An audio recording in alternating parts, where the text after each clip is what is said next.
Hey guys, welcome to Backyard Beer Brothers. My name's Rory Doherty, and as you can see, back in my shed, filming the first episode of 2024, and we figured we'd start off by drinking one of the beers that I got from over in New Zealand recently.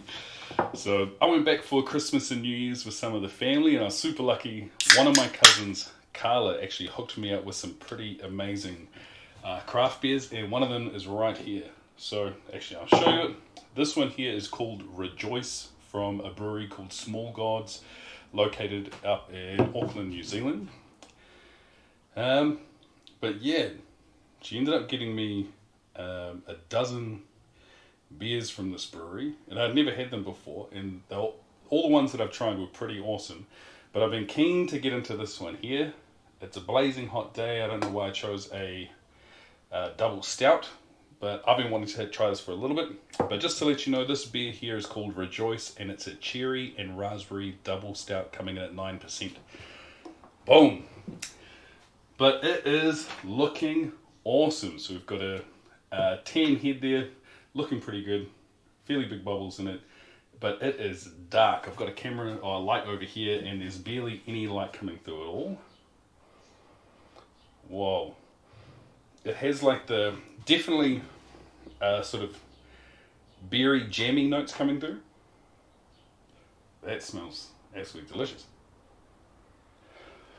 Well, if you can't see it,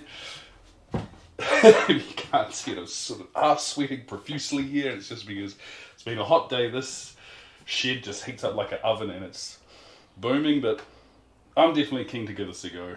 Looks good, smells good. Let's get into it. Cheers. Cheers. First beer for 2024 being filmed for Backyard Beer Brothers. Let's go.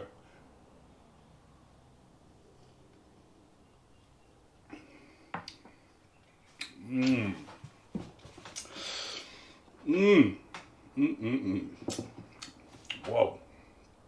That is awesome. So, you know it's a stout. You know it's a stout definitely because you have that sort of almost that sort of burnt bitterness coming through, which I really, really like.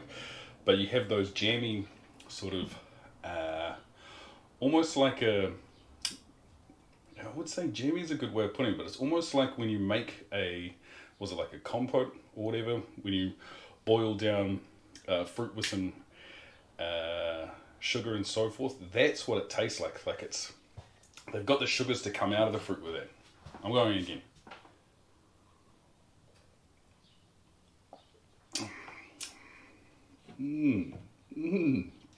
But it also, yeah, the cherry is coming through. Like it's got like I can imagine a sort of dark chocolate cherry ripe here, minus the sort of coconutness to it. Oh god, so good. Yeah, so I mentioned that the cousin got us a whole lot of these, so it was a dozen, but there was 6 beers and 2 of each. So I ended up drinking a lot of them while I was in New Zealand. I probably should have filmed more episodes, but I wanted to make sure I brought some back. There was one, I had a red can. It was called Pukwudgie Double California IPA. Came in at like 8%. Damn, that one was good. That was probably one of the favourite ones that I've had.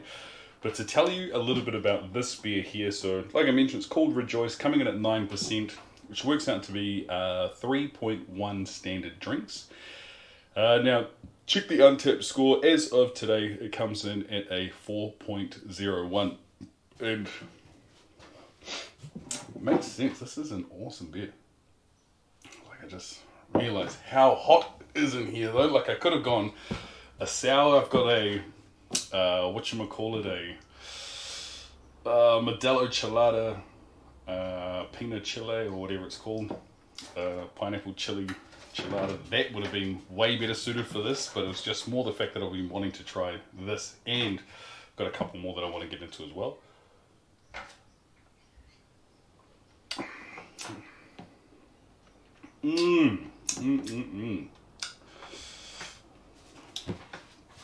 Goodness gracious me, yeah, wrong time to sort of be drinking a beer like this, but this is very delicious.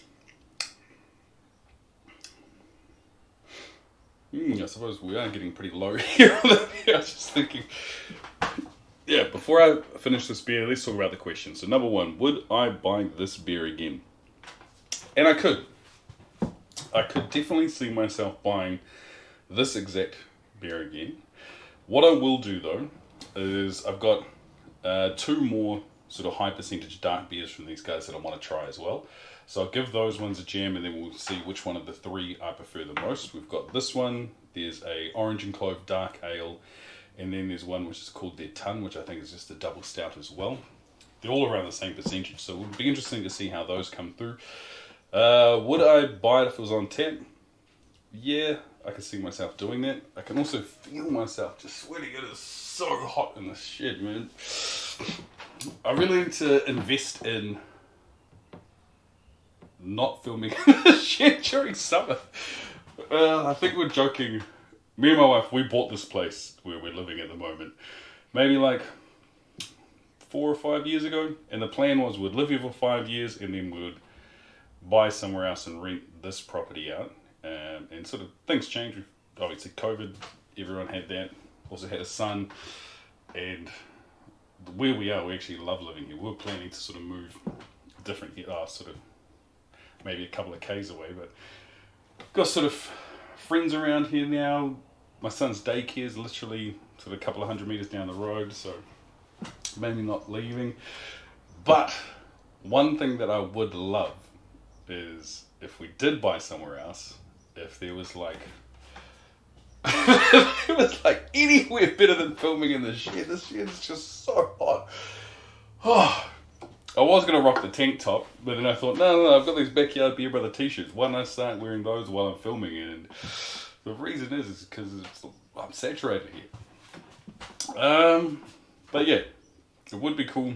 I've seen, Boo's review. He's just recently moved, and it again made me think, God, I would actually like to move and get a different place I could film. I could always film inside, and I think I'm just sort of talking rubbish here.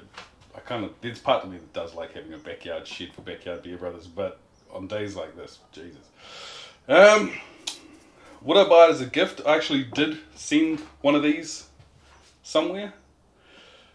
I think it was either Boo's review or Hef's beer review. They got this exact beer, so it'll be interesting to see what they have to say about it.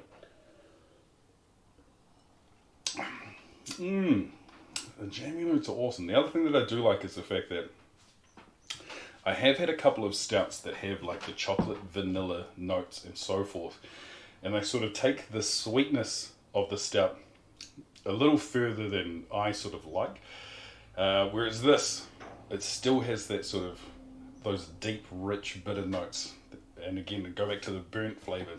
Absolutely love it. It's like a creme brulee that they sort of, some people get that creme brulee and like it's still sort of just like a yellow very thin caramel to it, whereas in my view, you want them to take that creme brulee so far that it's sort of blackened around the outside, and it's actually like, potentially some people would say go too far, but those are the pieces that I like.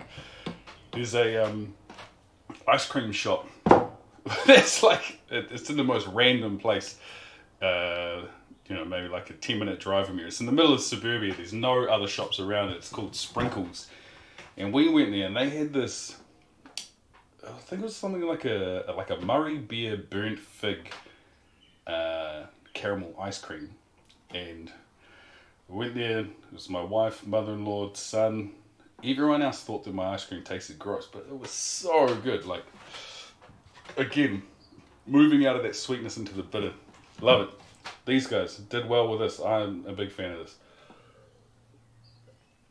this. It also has like there are some stouts where they feel a little too thin, whereas this has like a fuller body to it. Very good. Is it scullable for, I don't know if I want to scull that, especially in that sort of temperature, but I could. But what would I give it? Out of a score, I really enjoyed this. Under better circumstances, if it was like not burning hot at the moment, I think I would have enjoyed it a little bit more. But I'd give this an 8 out of 10. Yeah, I'd give this an 8 out of 10. I think it'd be interesting to see what the other ones have. I also have a mate at work. We're talking about beers. just recently, and he said that he's into his darker beers, dark ales, etc. So I ended up hooking him up with one of, there's a gingerbread stout that they have as well. So be interested to see what he has to say. But with that being said, I think that could be us, especially considering the beer's gone. So if you've made it this far, thank you very much for watching. A massive thank you to my cousin Carla as well for hooking me up with these. But feel free to hit the like, hit the subscribe, and as always, I hope you have a good one. Cheers.